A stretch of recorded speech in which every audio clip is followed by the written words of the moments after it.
I get a knock at the door and hear two guys in a suit. I'm from the FBI. The first thing I have to say is, what took you guys so long? I told them the truth. I was going to make my own IED, and I was going to set across the Islamic Center over in a bank's parking lot, and I was going to dial it in and just watch the show. Growing up, I saw a movie, and it was Rambo. Rambo was tough, respected. He had intestinal fortitude. I said, that's what I want to do. I went off and joined the Marine Corps. I wanted the action. The first time I got shot at, I remember looking at my watch and I says, man, this time last year I was in English class. I fought several times in the Middle East, Desert Shield, Desert Storm, South America, Philippines, Somalia. I think the worst things that I have seen is dead children. I had to suck it up. I had to be there for my guys. Each one of those teardrops stands for a confirmed kill. I stopped adding after 26.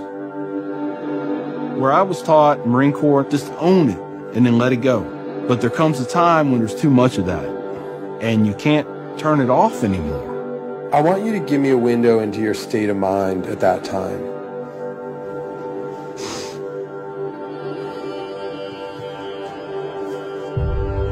One time, my wife and I went to a DSW, and I saw in the distance these two women in black burqas in my store.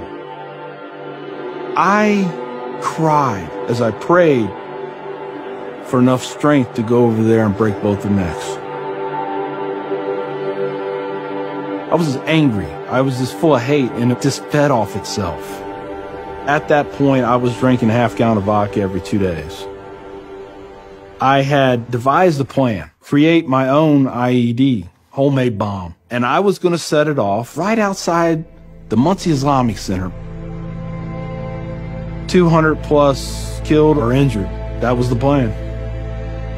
I saw an opportunity to do one last thing for my country. This was my rationale.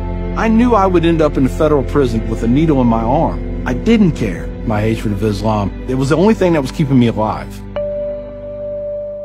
So one day my daughter comes home, second grade maybe.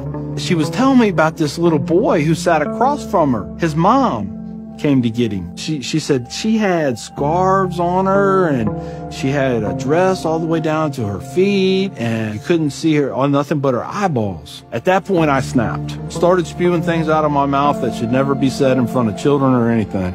She didn't say anything. It was the look on her face. I remember my daughter looking at me like I was absolutely the craziest person on the face of the earth. She was my little buddy. She used to say we were road dogs. I know I saw it in her eyes. I made her question that love. And that's when the light bulb came on. I decided to give the people of this community one more chance. So I went to the Islamic Center. See a gentleman in the shoe room taking off his shoes. He looks at me and he smiles. He said, can I help you? And I said, yeah, I want you to teach me about Islam. So he went and he gave me a Quran. Read this. Come back when you have questions. So I did. And I would see things in the book. I'd be like, there it is. I got them right there. Explain that to me. And they would. This was a kind of awakening. Long story short, 8 weeks after that first day I stepped into the Islamic Center, I became a Muslim.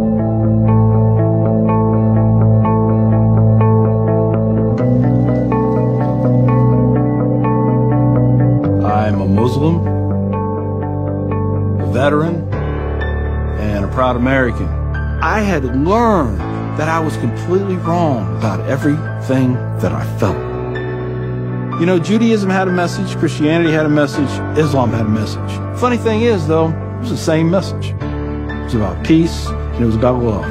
Please join me in welcoming Mr. McKinney. My big thing is now to stop the hate. Nothing good has ever come out of hatred. I've done too many things.